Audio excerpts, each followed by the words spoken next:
This is SoundLives, a NewMusicBox podcast sharing insights and stories from people who dedicate their lives to new music.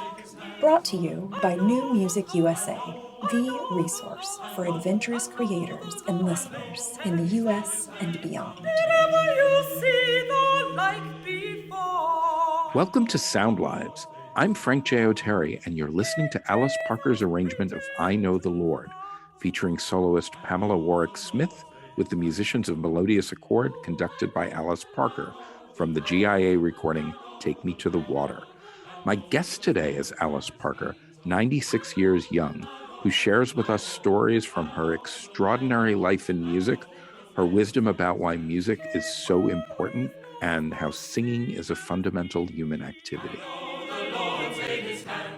I've just been so inspired by you and your work and just your energy and your enthusiasm and the way you just bring music to so many people. And a place I wanted to begin with this is this wonderful, wonderful thing that you've frequently said, that we sing because we have to. I think that is such a powerful statement. But of course, the other part of it that you've said is why we don't sing is the terrible question now. Yeah. Well, of course, the pandemic is the obvious answer on top. But as a society, as a culture, we don't sing. I use my model, the birds. And of course, they can't talk. So they do all their communication through singing. Not all. I'm sure there are some expressions that are involved as well, and actions. But we simply have gotten so dependent on having music there without our having to make it ourselves that we have forgotten the value of making it ourselves is far beyond what the music is about. One of the things that's so terrifying at the moment we're in now, this strange moment, I say moment, but it's 2 years, right? Yes. Music and singing is such a basic human activity and such a basic social activity. And this fundamental thing that we do with each other has become a dangerous thing. I know, that is terrible. It should make us value it even more when we get back to it. But right now, what should give us enormous comfort and help and getting us through this is forbidden us. But my life feels very diminished, not only because I can feel my voice at my advanced age slipping away, as I don't use it every Sunday, at least to sing hymns, not teaching and not meeting students and not doing all the rest of my life. All just came to a crashing halt as we were separated. We need to learn from this is to value this as one of the most precious kinds of communication that we have, and to afford it much more honor than we do generally in our society. When I say honor, I am thinking of the incessant background music that's everywhere. I listen to public radio a lot, and it's annoying me now that they put music behind their news stories, they put it behind their advertisements. Nobody is listening to what's happening to that music as it goes from a news item to an advertisement to dead space, which is often filled by the most awful music, some kind of mechanical sound. And then it goes on, and it all is giving my mind this very confused, like looking at a screen where there are pictures that have no relationship to each other, succeeding themselves so quickly over the screen, you don't get a chance to focus on any one of them, so that you stop listening. And I think that we're a society that doesn't listen in that sense that I'm talking about, so that we're really hearing what the other person is doing and honoring them by listening, and then honoring them by giving a response that actually answers their question rather than is just a general. Mm-hmm. You know, it's scary because as a society, as a democracy is all about listening to each other and having different points of view and coming together and finding ways to come together, even if you don't necessarily agree on every detail. Music I think, teaches us to listen better than anything else. Without that, I feel like our whole society is in jeopardy. Well, we are certainly in a very difficult space now.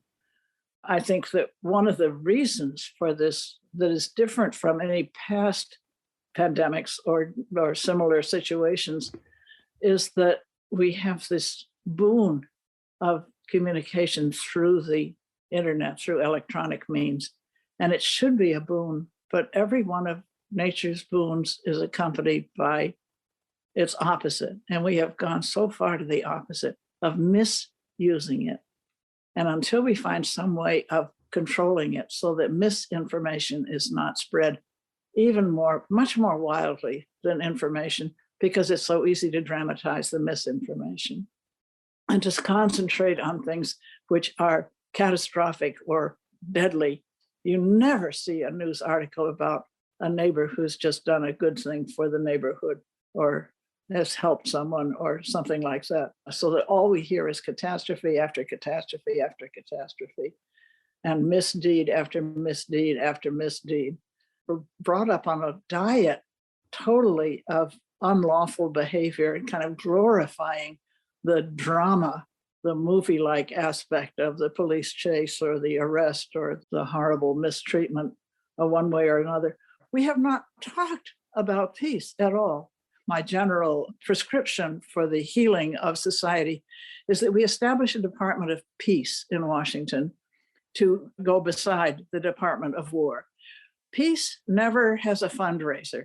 Peace just gets exactly the same budget that the War Department gets.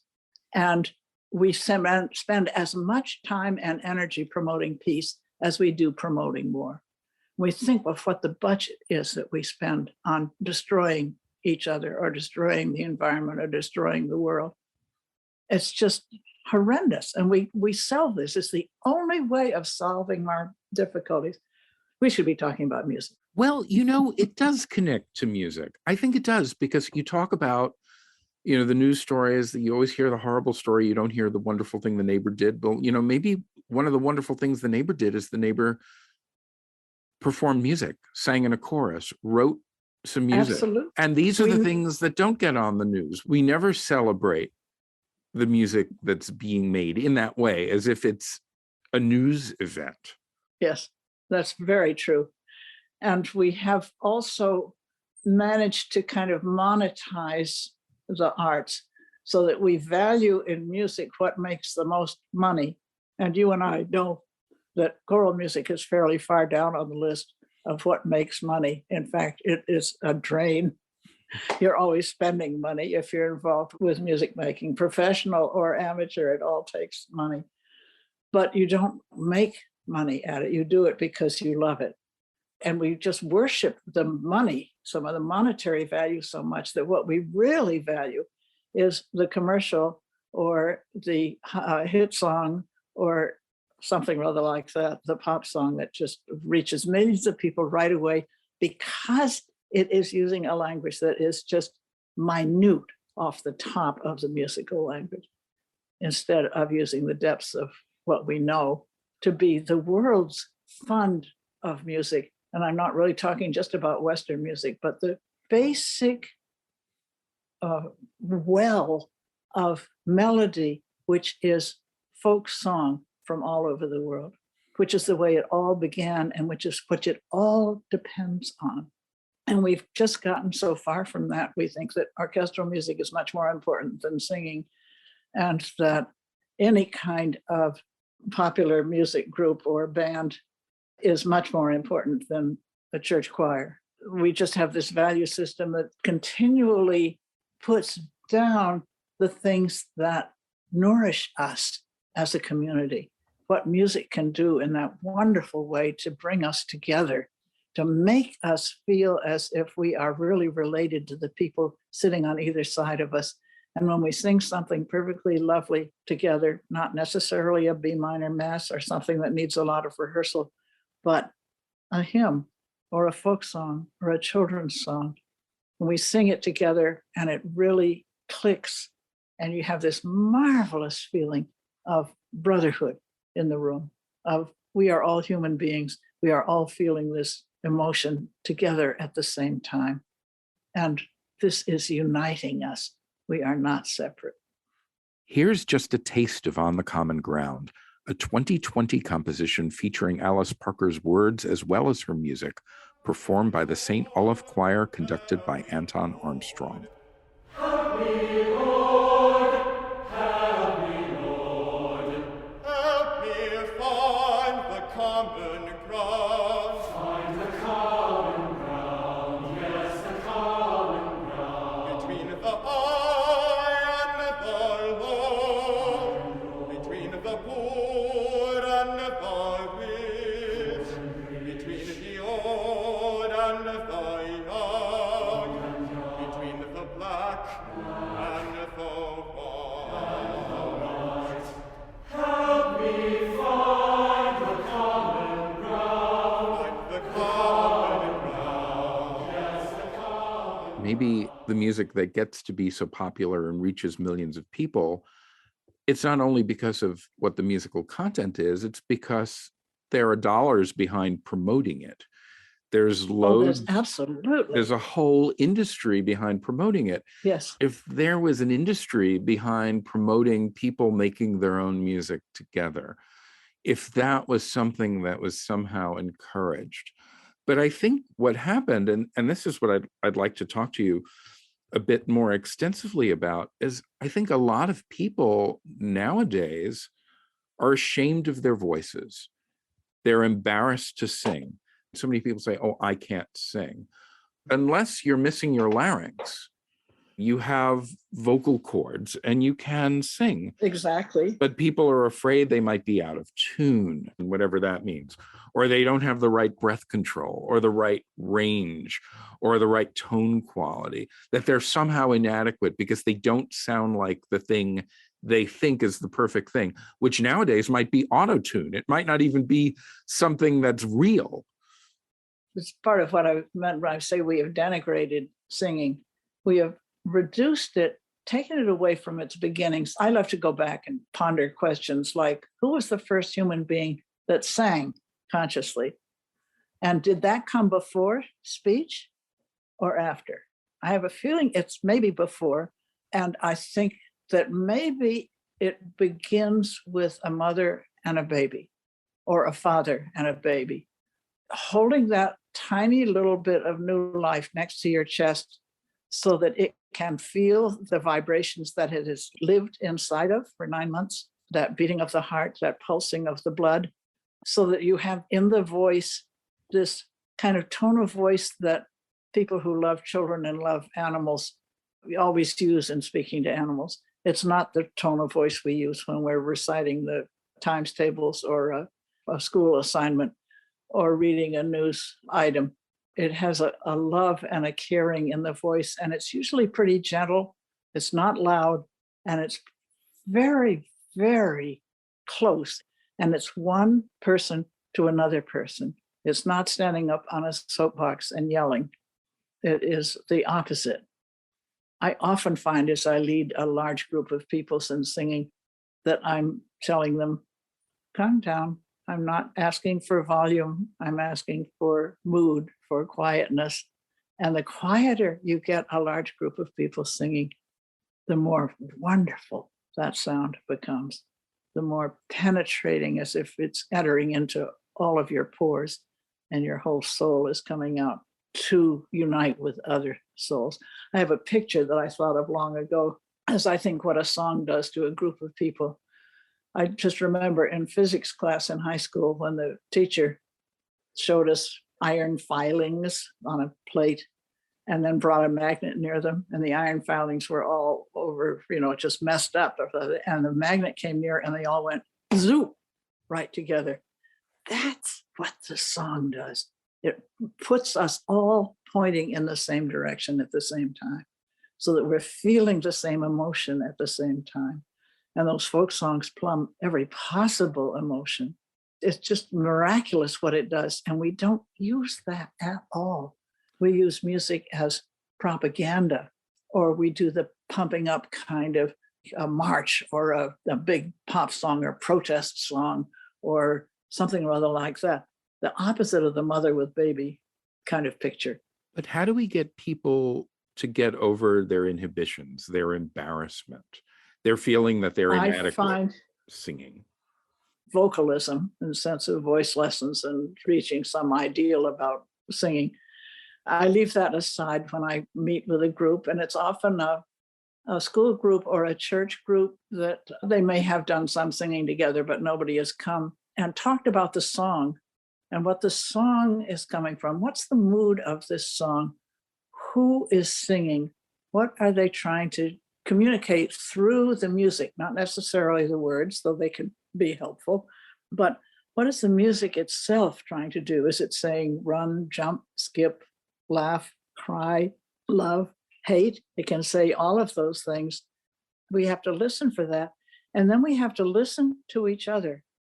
And I often get, after I've led a sing and I'm approaching it this way, and I am acting like an idiot in front of the group. I'm acting out the song. I'm exaggerating the mother with the baby or the march or the dance. But I'm listening to the group and saying, no, softer, listen to each other. And all of a sudden, you get that feeling of the iron filings going in the same direction, that people are really listening. And once they start listening, it acts in a funny way like a magnet. It draws people in. I often hear people say after I've done a sing, did you see old Mr. So-and-so? He never opens his mouth in church. Or my father was singing. He never sings. But they have forgotten about themselves because they are absorbed in the song rather than in their own inadequacy. I concentrate on getting people to sing that don't think that they can. I found one person once who could not reproduce a scale. I tried for 3 hours on a long car trip to get him to sing a scale with whole and half steps, and he really couldn't. I think he had never been sung to as a child. He never got that basic scale structure in his head. That's the one person I found that obviously could make a vocal sound. He could match a pitch with a little practice, but he couldn't do this. It would have been a real job to get him to sing. And he didn't want to sing because he was totally convinced of his inadequacy, which is probably what was holding him back in trying to learn what I was trying to teach. But no, I totally agree. If you can speak, you can sing. And the singing may come first. I learned so much from watching my children, what they know when they're in the cradle. I had songs that I would sing that the baby, way before they could talk, but after they could smile and stuff, and they would just go like this when I'd start to sing it, their whole body quivering because they wanted to hear that song. They loved that song and they recognized it right away. So they're born knowing this huge amount of stuff. And we put them in school and we try to teach them middle C, and we try to teach them to read music. If we have a whole country that can read music, we'll have a musical country. No, Hindemith pointed this out back in the 30s. We'll have a whole country that can read music, but it has nothing to do with sound. And music is only sound. It is nothing else but sound. We spend a whole lot of our education talking about sound and not making sound. Let's listen to the musicians of Melodious Accord under the direction of Alice Parker perform Alice Parker's hymn, Peace Be Within This Sacred Place, from the 2016 GIA CD, Where Heart and Heaven Meet, Hymns of Alice Parker. And joy a constant guest, with holy gifts and heavenly grace, be these attendants blessed. My soul shall pray for Zion's hill, while life or breath remains. Here my best friends, my kindred dwell. Here God my Savior. Well, I want to take it back to the 30s. I want to take it back to the 20s. I want to take it back to your childhood, because you talked in the beginning about recordings, that recordings replaced people making their own music. I love recordings, as you can see. I live of in an course, apartment, I do too. filled with recordings, and the ability to hear all this music from all over the world, from all these centuries. It's such a blessing. And what I don't have, you can hear on the radio or on the internet, all these things. Right. Now, when you were growing up, radio had already begun, recordings already existed, but they didn't dominate in the same way that they do now. They were relatively recent phenomena, and I think a lot of people thought they weren't as good, whereas now people think the recording is better. So you were actually alive during that shift in perception. I was, and I had a teacher at school that said that he thought that recordings were just going to be the end of real music making because it was all going to be transferred over to that sphere. I think music is much bigger than we are, and music will be around when we're not around. So it behooves us to enter into it rather than trying to dominate it. Let me go back to a couple of centuries. Those stories of Handel or Mozart or somebody sitting up all night to copy a score that had to get returned to somebody else the next day because otherwise they wouldn't have it unless they copied it themselves. Or being, say, at a Schubertiade, if you were around Schubert's and you dropped in to see him and you had your violin case with you, and pretty soon there's a whole group of people making music. The thing that the recordings do is make us not value it. We can start it when we want to start it. We can stop it. We can talk over it. We can go out to the kitchen and get a drink and come back in while it's still playing and not worry about what we've missed. If we had a string quartet, individual players sitting in our living room playing, we would not treat it that cavalierly. So I think that that's the kind of thing that's get lost, is the listening to what is happening right now. Primary listening, I call it, that you're hearing what is actually happening right now, not what you wish was happening or what you would hoped would happen, or that you're deploring what you're hearing right now, or whatever your emotional reaction is, but you are taking it in exactly the spirit in which it is offered and not judging on behalf of an ideal, which is that ideal of the perfect performance. So we hardly ever hear a mistake in a recording, as if the ideal is to have perfection. I think that is new to our century too. That this, if we have it right, if it's right according to the page, as a composer, I hate that. We kind of adopt the page as the arbiter. This is where it starts. This is the basic music that we've got to start with. And as a composer, I say, oh, no, it's not, because that is not where music starts for me. Music for me starts in my head, and I hear it in vivid technicolor. Nobody ever makes a mistake in my head when I'm visualizing one of my pieces. Everybody is right in it together and making perfectly wonderful music. And my job is to transcribe it.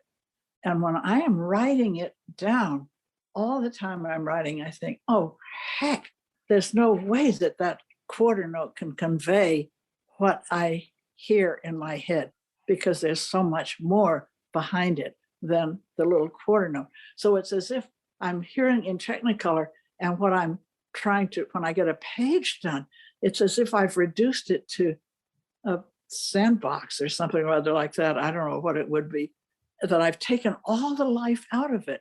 I've killed the butterfly in order to find out what makes it fly.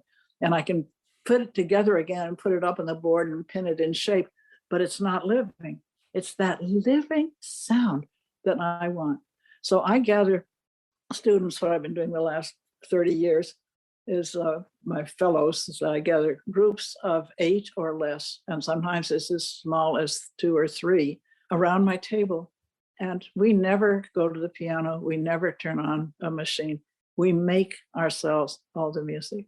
And it has to be done in a way that is communicating to other people.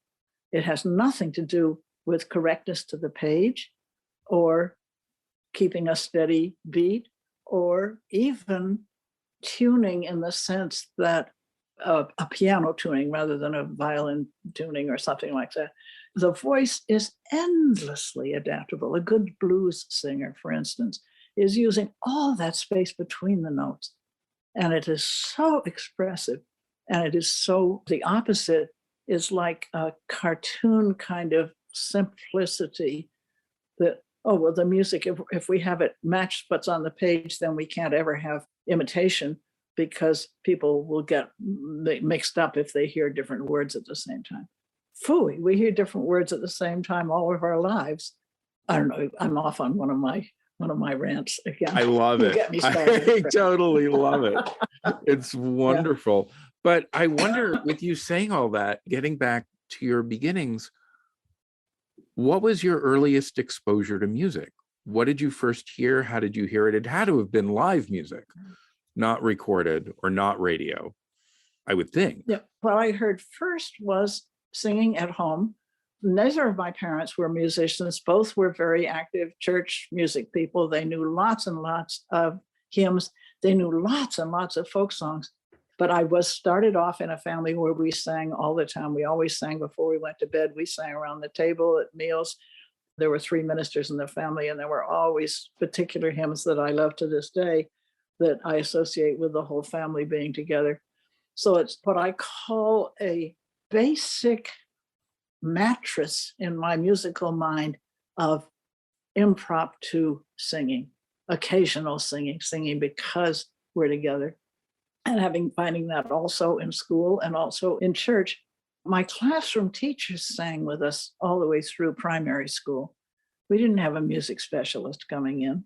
They all sang, just as mothers all sang, because it's such a marvelous way of getting kids to do something they're not ready to do at the moment. But if you sing a marching song when you're trying to get them ready to line up, they're going to line up much quicker than if you don't. And if you could sing a song to quiet them down when they're too noisy, it will work a whole lot of the time. We've just so gotten away from that, thinking they have to learn all of these facts about music in school rather than actually singing. They don't sing much in school at all. They don't sing folk songs. That's, again, way overgeneralization. But let me go back to my childhood. My parents were very set on educating us all, and they started us all off on piano lessons when we were about 5. Because my mother had always wanted that, but they didn't have a piano when she was growing up. So she took some lessons after she was married to get us started. And they also took us, the Boston Pops. We lived just outside of Boston, and we always would look at the programs for the next week and decided which program we wanted to go to. And we would go in and take a picnic and sit on the steps of Symphony Hall and eat our picnic so we could go in the minute the doors open. Second balcony in Symphony Hall, then, get this, 25 cents a seat. Wow. So they could get all of us in, and we would dash up the stairs to the top balcony, which you would be in for your 25 cents, and dash to the place of the seats that were right over the stage, over the percussion people. And that was where we absolutely loved to sit. And we would listen to all this music and listen. And then on the way home, we would talk about it and decide which piece we liked the best. And my mother would go out and get a recording of that piece, probably by the Boston Pops. So we were really being educated. We never went to the movies when we were little. The first movie I went to was David Copperfield, and that was after my mother had read aloud to all of us the whole book. Wow. Which was 2 volumes. It's like 900 pages or something, 700 pages. Yes, exactly. So that we were really educated to the hilt. I was just terribly fortunate. And they were encouraging me all the way along. So I was surrounded by all kinds of music. There were a very active music society in town that had people come in and sing. And I remember a wonderful black tenor coming around this was in the 30s, so this was very early. Roland Hayes. And he was speaking to this audience, which was very much suburban Boston people. They had paid his fee and engaged him to come and listened with great respect. And he was teaching us about spirituals. So that went way back in my upbringing. But also my mother came from Greenville, South Carolina. And when I was 4, they sent me down there for a whole winter to live with them. because she was having a fifth child at home. I was the second. I loved my grandparents, and they had a black cook who took me to church with her. I certainly would have gone to the Presbyterian church for Sunday morning service with the grandparents, but for a Saturday sing or a late afternoon sing of some kind or other, I remember the sound of that black group together and the singing, the way that sound. And she would sing as she worked around the kitchen, and I would listen. So I had that sound in my ears from the beginning. Somehow I was able to withstand the strong conditioning that I got, certainly when I got to college and was trying to major in composition. And they were trying to get me to write 12-tone music because that was what was around in the late 40s. And I was resisting like crazy. I simply couldn't do it. And I had the satisfaction of living long enough to realize that I was right and they were all wrong, in the sense that what really lasts is not necessarily tonal music, but modal music. But somehow or other, that peculiar mixture of whole and half steps is much closer to musical truth than any system that you grow up that is drawn out of equal half steps or equal whole steps. That's too much Henry Ford making everything exactly match. Things in nature don't exactly match. The leaves on a tree are all the same, except each one is different from each other one. And the snowflakes are all different. And the way water behaves is always different. I just dwell so on that multiplicity that is around us, that is all the time in nature, and that I want my music to feel as natural as that growth, say, of a flowering plant that starts from a seed, and you could never guess from looking at the seed what the flower might be going to be. And it puts out a shoot. It can only do what it is programmed to do. It doesn't get a choice. Well, I want to put a branch out here or a leaf out here, or I want to be blue. It has to do what is in it from the very start, so that it grows up, breaks the ground, begins to differentiate out a stem, then another branch, a little branch, finally a bud, a blossom, a maturity, and decay. So it's the whole life form within that one thing. And what it teaches me more than anything else is that I want my music to feel as totally following natural forces as that is. I am not telling my music where I want it to go.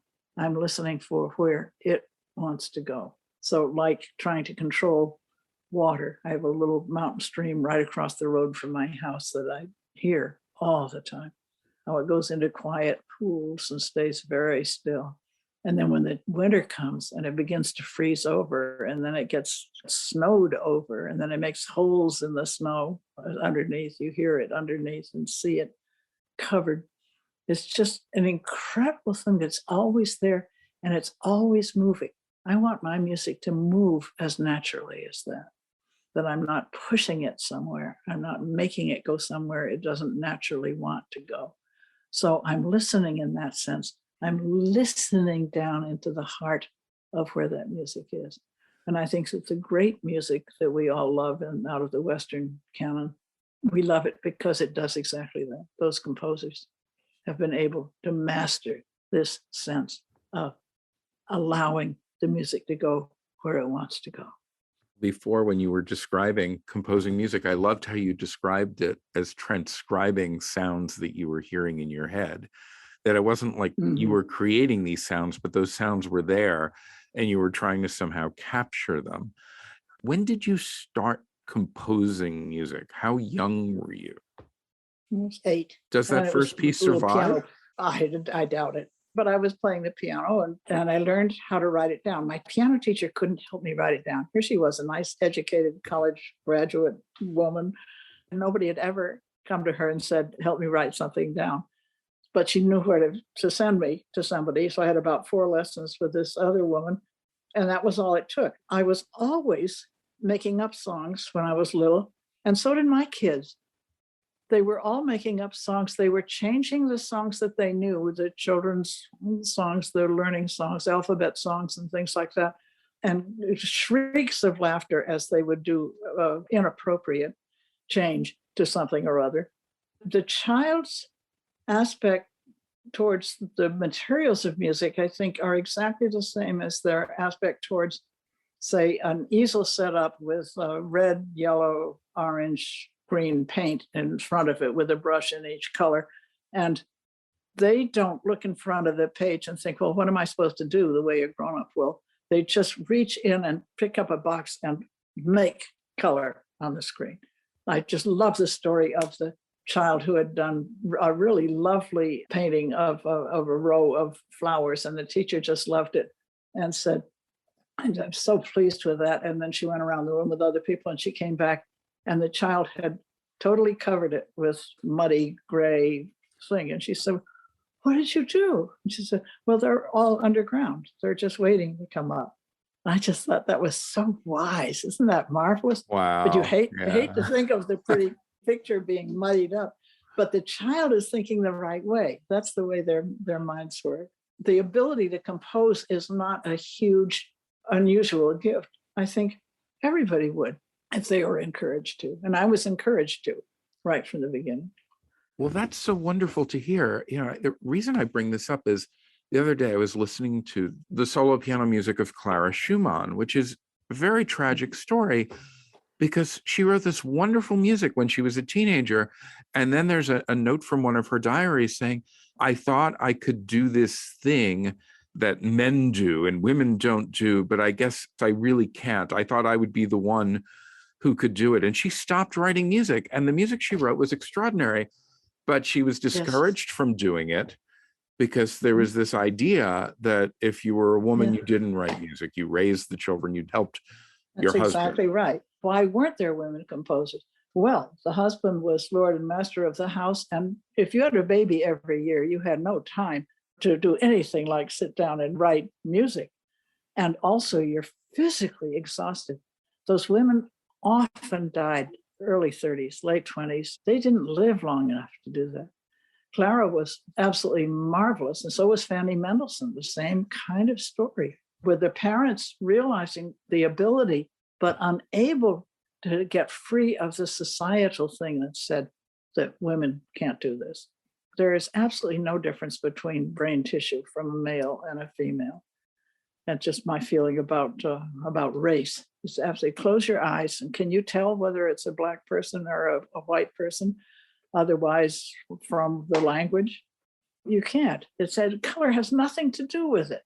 And with any other kind of living, nobody chooses where they're born. You can't say, I chose to be born into a white family and therefore I'm superior.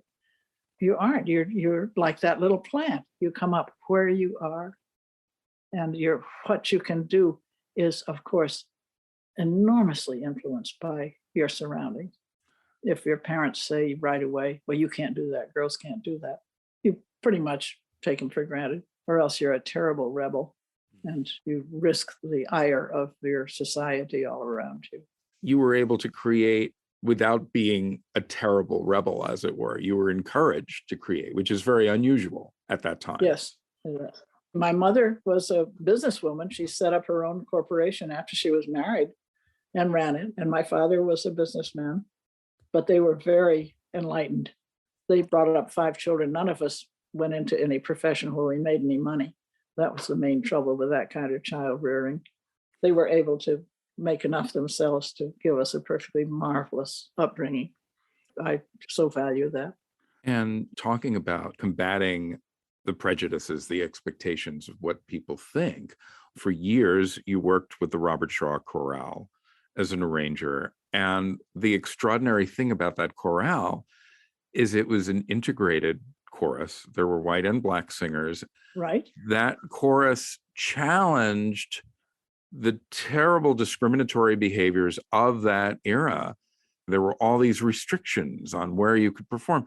It's hard for people to believe that it was only I know. a little over half a century ago. Right. Not only where they could perform, but where they could stay. There were salesmen's hotels, dreary downtown things. I remember one the kids told about being in a hotel where the toilet was down the hall, and in your room there was a sink sticking out of the wall. And one of the kids leaned against the sink and it came detached and the water spurted out of the pipes, but the sink just fell on the floor because it was so old and so flimsy. And these were the places they had to stay. That changed very much over those 20 years of the Shaw Chorale, the professional chorus, which were 48 to 68. The big thing about that for me was that was right after college. I majored in composition in college. And by the time I finished, I was so discouraged about what I was writing, I almost didn't want to write. And I had always written without any particular thought. It was just perfectly natural, like sitting down to write an English essay. I could sit down to write a piece. By the time I finished, they were trying to get me to think logically about what I was doing, and I was resisting that like crazy.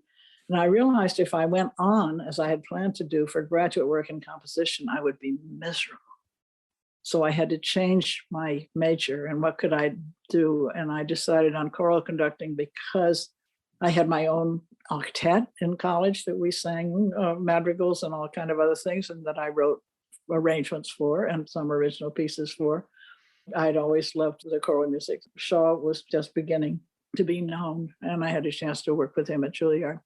And the thing I loved about that was those 20 years with him was he was working with folk song. He had a contract with RCA Victor that said that he wanted to be able to record the great choral masterworks. And they said, all right, for every one of those you do, you've got to give us one that will sell. He had just done Christmas carols, which were the gold standard that just sold more than any record had ever sold before, I guess. So they wanted more of that, of folk songs.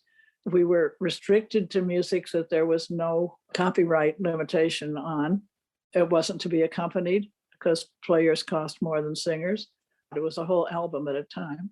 So the first album I did was Easter carols because they thought I didn't even know there were Easter carols. I went to the New York Public Library, which had a perfectly marvelous room back down in the 42nd Street building, and found loads of things. Took melodies and texts back to Shaw. He showed me very clearly that it had to be a perfectly gorgeous text and a perfectly gorgeous tune, or he was not interested. So I learned to be very fussy about what I picked out. And then I would do a set of sketches to bring into him. And then we would go over those with a fine-tooth comb. And he was demanding things from me that my own teachers, whom I respected very much from college, never, ever thought of. Where's this singer going to breathe? How's the singer going to find a pitch for this next entrance? How long does this note really want to be? You've just written a whole note and it stops at the bar line. Does it want to be shorter than that or longer than that? So I was starting to look at it much more from the point of view of the singer. He wanted the materials that he presented to the singers at the first rehearsal to be so clear that nobody had a question. Nobody had ever taught me to look at music that way before. The combination of that and then these folk materials, as we did album after album of folk materials from all around, and I was exploring, which got me out of what was being taught in the schools, the very abstract 12-tone or any other kind of system music. I was being put back into this age-old thing. I had 20 years of pressures away from what was being taught in the schools. And I didn't compose for 15 of those years. I didn't compose a single thing. And when I finally started again, it was things for children's choir, because then I didn't have any responsibility towards writing the music of the future. Once that dam broke inside of me, I was writing, within 3 or 4 years, I was writing whole cantatas, whole suites of music, finding wonderful poetic texts that I wanted to set and could set. I would hear the music in the poetry as I read the poetry. It was a marvelous counterbalance to what was being taught in the academy. And I have always leaned on that side because I believe so strongly that that's certainly where my gift lies. Another thing that you said that I thought is very key for you is that for you, music has to serve a function. You're not interested in creating music that just exists in the abstract, that it has to have a purpose in people's lives. I've always said if someone offered me a whole lot of money to write a big, important orchestral choral piece to be done in Carnegie Hall, I would turn tail and run as fast as I could in the opposite direction. I don't see any purpose for it. In a church, there's loads of purpose. It's all around you all the time. In school, there can be, or there can not be. But if you're in the good schools, there's lots of purpose. And certainly in the community groups, there's almost always purpose, like the singing that you get at Christmas time, or the singing you get on the 4th of July, or on Veterans Day, the singing that reminds people of who they are and where they come from and helps them to reestablish those connections. I'll give you one more analogy, which is food. I think music is food for the ears, just as food is food for the stomach. And I want to feed people's ears. I want to nourish them through the music. I'm not interested in scaring them or frightening them or stretching them beyond their beliefs. I need to find what is the thing that they will just love. Now, one thing I'll say, though, to counter that, one of my all-time favorite pieces of music of yours is a piece you wrote in the 1980s, Echoes from the Hills. Beautiful settings of poetry by Emily Dickinson. And there's this wonderful recording of it with Lucy Shelton. And in fact, it's probably my favorite recording of hers. Oh, my goodness. Let's hear a brief excerpt of My Faith is Larger Than the Hills from Alice Parker's song cycle Echoes from the Hills, sung by Lucy Shelton with instrumentalists Paul Lustig-Dunkel, Gene Kopperud, Stuart Rose, and the Manhattan String Quartet, conducted by Alice Parker, which was re-released on the 2017 Gothic CD, Alice Parker Heavenly Hurt, Poetry of Emily Dickinson. My faith is larger than the hills, so when the hills decay, my faith must take the burden wind to show the sun the way.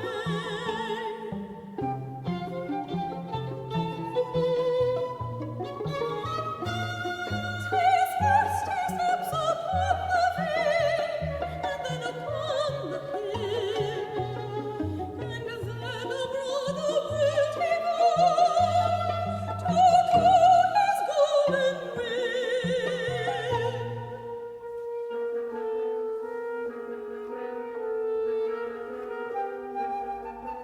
It's extraordinary, but here's this work of art piece that exists above and beyond whatever function it may have. It's this aesthetic, beautiful thing that exists in the world. And I think there's a place for that. And you certainly created this gem.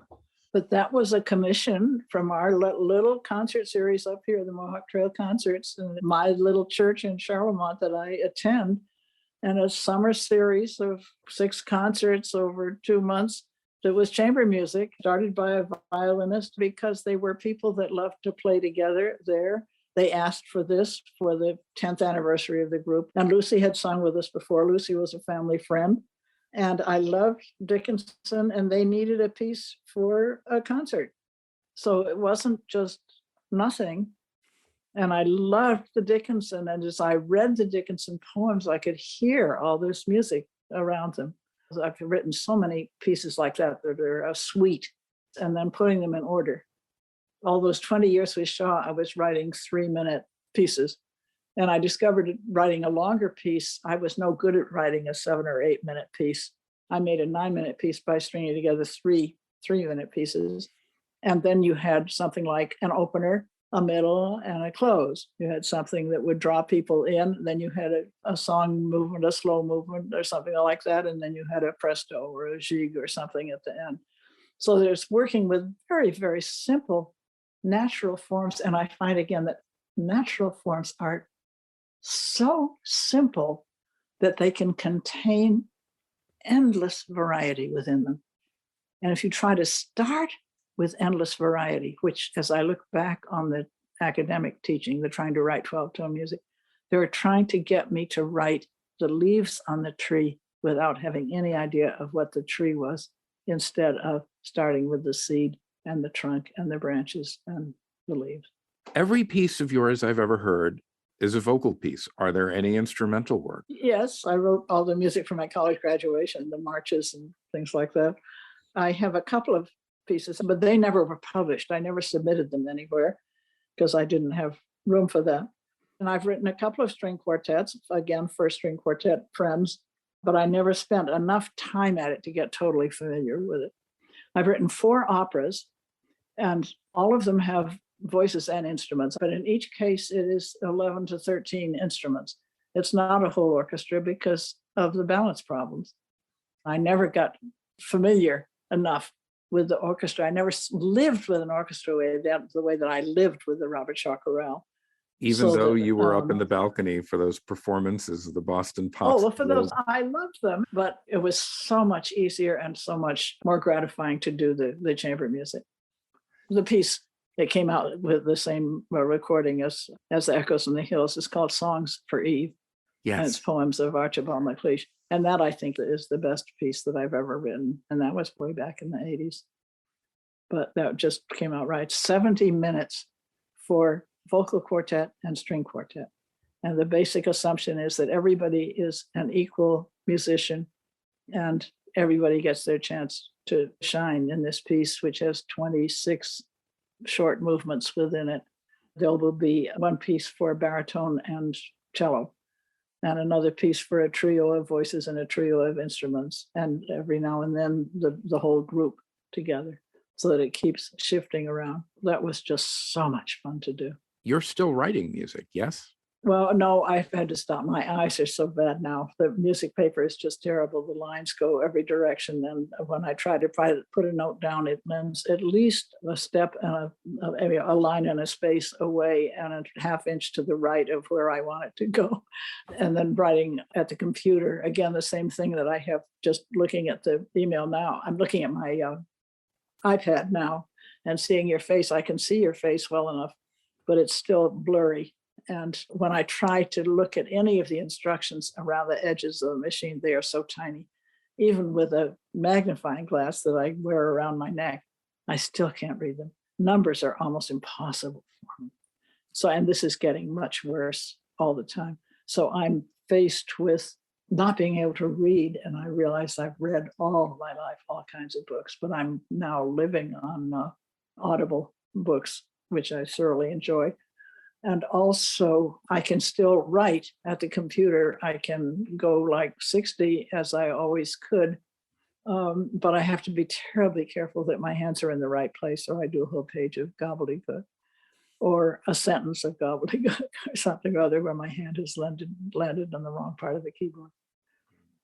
So it's hard as you get near the end. My new tiny passion is Wordle. So I find that you got caught up in that. I did, yeah. I can usually get it in 3 or 4. I can't do a crossword puzzle because I can't put the letter down in the right place, and I can't read the clues. I do Sudoku on the iPad, but that's not as much fun as words. Wow. It would be wonderful if there was something like that for music so that you could still do something with making music. Well, it would, except that I've done that for years and years and years. My mind now is full of memories. So I keep trying to nail down different things about what it was like to live in New York, what it was like to bring up kids in New York, what it was like to balance the needs of the children against the needs of the artist, enjoying my children and my 4 great-grandchildren. Well, one thing that you did very recently that I wanted to talk to you a little bit about, you established the Alice Parker Fund as a gift to African-American composers. We talked earlier about who gets to be performed, who's in the canon, who gets told they can write music, and whose music gets to be heard. And I think we're trying to address this now as a field, and we're a long way away from where we need to be. But initiatives like this are things that are helping put things in the right direction, I think. Thank you, Frank. It's for African Americans and also Latinx community, because I've been so enriched in my whole life by their music, by the spirituals. Then I've had 4 trips to South America And I absolutely love the music making down there, where there's no difference between a folk song and a composed song. You can't tell which it is. And people sing, they go sing a concert and then they go out and sit around a table and have some wine and cheese and they sing the whole concert again. They don't need the music, they don't need anything, they just sing because they love to sing.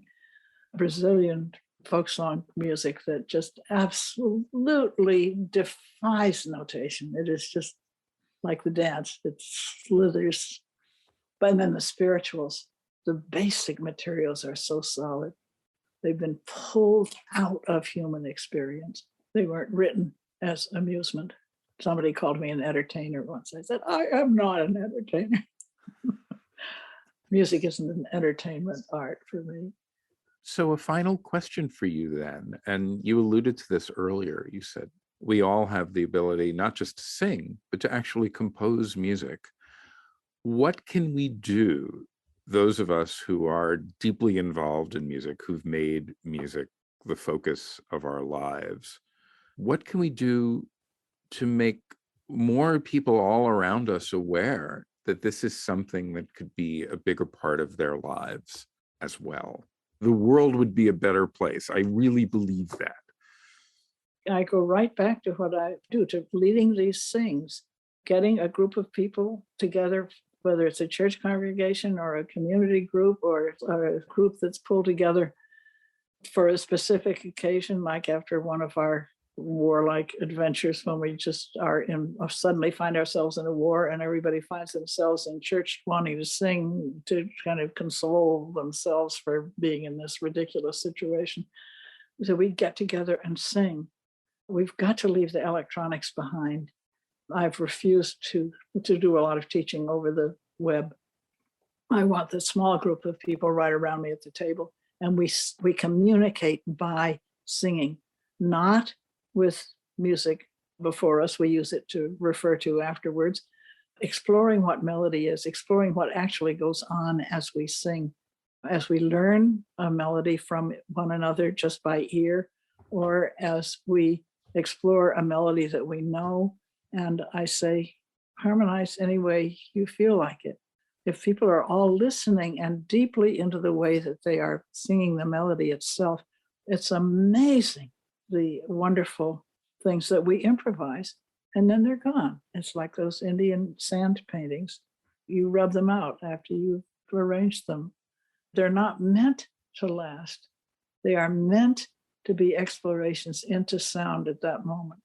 I think so many kids have never heard their parents sing just for the fun of it. We don't sing as we do the dishes. We always did when I was little.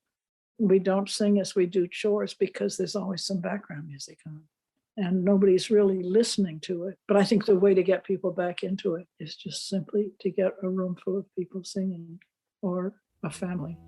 That concludes this episode of SoundLives. But before we go, let's listen to Eve's Exile from Alice Parker's Songs for Eve, from a recording featuring singers Jane Bryden, Lucy Shelton, John Ayler, and Bruce Pfeiffer with the Manhattan String Quartet, conducted by Alice Parker, originally released by Musical Heritage Society and re-released as part of the Alice Parker Recording Project, sponsored by Melodious Accord Incorporated. We lived in time as fish as lived. New Music Box is brought to you by New Music USA, the resource for adventurous creators and listeners in the U.S. and beyond. This program is funded in part by the National Endowment for the Arts, the New York State Council on the Arts, the New York City Department of Cultural Affairs, and listeners like you. If you enjoyed today's episode, visit newmusicusa.org to explore more stories and voices from our new music community.